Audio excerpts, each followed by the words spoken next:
Hello, today I'll be showing you how to change the batteries in this Resideo 5800 Smoke V wireless smoke and heat detector. The tools we'll need for the job is two CR123A batteries, which can be acquired at any local hardware store, and if needed, a small, thin, flat-headed object, such as this flat-headed screwdriver. The first step we're going to do is we're going to flip the smoke detector onto the back, and we're going to grab the back plate like so.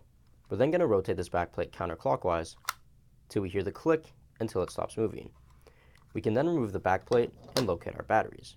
Now you can remove these batteries by hand, but I prefer to use a small flat-headed object because it makes my life a little bit easier.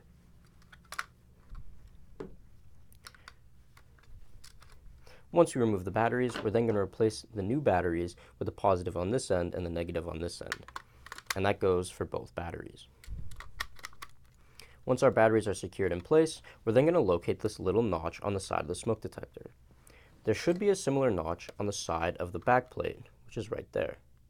We're going to line up these two notches together, and the cover should sit nicely like so. Once everything sits flush, we're then going to rotate the back plate clockwise. Once we hear that click, we know everything's secure. With one more inspection, making sure everything is nice and sealed, our job here is finished.